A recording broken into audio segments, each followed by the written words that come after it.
ആരോഗ്യ പ്രശ്നങ്ങളാൽ അഭിനയ രംഗത്ത് നിന്നും ഏറെക്കാലമായി മാറി നിൽക്കുകയാണ് ശ്രീനിവാസൻ. ശ്വാസകോശ ഹൃദയ സംബന്ധമായ പ്രശ്നങ്ങളാൽ കുറേ നാൾ ആശുപത്രിയിലായിരുന്നു ഇദ്ദേഹം. കുടുംബത്തിൻ്റെ പരിചരണയിലായപ്പോൾ ശ്രീനിവാസൻ ഈയിടയ്ക്ക് പൊതുവേദികളിൽ എത്താറുണ്ട്. എപ്പോഴും സഹായത്തിന് ഒപ്പം ആൾ വേണം. 69-കാരനാണ് ശ്രീനിവാസൻ. താരത്തെക്കുറിച്ച് സംസാരിക്കുകയാണിപ്പോൾ സംവിധായകൻ ശാന്തിവിള ദിനേശ്. അവശക്തിയുള്ള ഈ സമയത്ത് ശ്രീനിവാസനെ പൊതുവേദികളിൽ കൊണ്ടുവരേണ്ടതില്ലെന്ന് ശാന്തിവിള ദിനേശ് പറയുന്നു. ലൈറ്റ്സ് ക്യാമറ ആക്ഷൻ തൻ്റെ യൂട്യൂബ് ചാനലിൽ സംസാരിക്കുകയായിരുന്നു നടൻ. നല്ല കാലത്ത് ഇത്തരം ദുര്യോഗങ്ങൾക്കൊന്നും വഴങ്ങാത്ത ആളായിരുന്നു ശ്രീചേട്ടൻ. സിമ്പിളായ ഡ്രസ്സിട്ട് സിനിമ ഒന്നുമില്ലാതെ ജീവിച്ച മനുഷ്യനെ ഇപ്പോൾ ചില ചാനലുകൾ വിഡ്ഢിവേഷം കെട്ടിക്കുന്നു. വിമല ടീച്ചറെങ്കിലും ഇതിനൊപ്പം കൂട്ടുനിൽക്കുകയായിരുന്നു. ഒരുപാട് ഫൈറ്റ് ചെയ്ത് സ്വന്തമാക്കി വഴിവെട്ടി വിജയ ശ്രീലതനായ ആളാണല്ലോ ശ്രീചേട്ടൻ.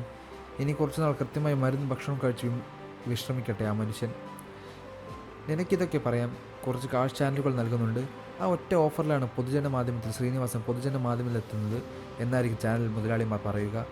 സത്യം അന്തിക്കാടാണെങ്കിലും ഇങ്ങനെ കോപ്പറേറ്റീവുകൾക്ക് പോകരുതെന്ന് അദ്ദേഹത്തോട് പറഞ്ഞ് തടയിടും എന്നാണ് ഞാൻ കരുതിയത്. ഇങ്ങനെ പരിഹാസനാക്കരുത് ആ വലിയ മനുഷ്യനെ എന്നാൽ പറയാനുള്ളത് ശാന്തിവിള ദിനേശ് വ്യക്തമാക്കി. നേരത്തെ ശ്രീനിവാസിൻ്റെ ആരോഗ്യ പ്രശ്നങ്ങൾക്ക് കാരണം പുകവലിയാണെന്ന് ശാന്തിവിള ദിനേശ് പറഞ്ഞിരുന്നു. ശ്രീനിച്ചേട്ടൻ സ്വയം പീഡിപ്പിച്ച് നശിപ്പിച്ചു എന്ന് ഞാൻ പറയുമെന്നാണ് ശാന്തിവിള ദിനേശ് പറഞ്ഞത്. സിഗരറ്റ് വലിക്കരുതെന്ന് 100 പ്രാവശ്യം ഞാൻ പറഞ്ഞിട്ടുണ്ട്.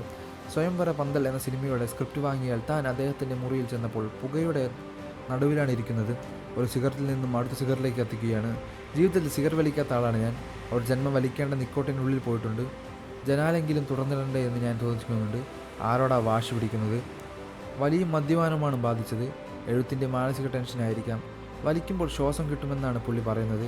വലിക്കാത്തത് കൊണ്ട് എനിക്ക് വിശദീകരിച്ച് പറയാൻ അറിയില്ല. പക്ഷേ സ്വയം ജീവിതം നശിപ്പിച്ചയാളാണ് ശ്രീനിവാസനെയും അന്ന് ശാന്തിവിള ദിനേശ് പറഞ്ഞു.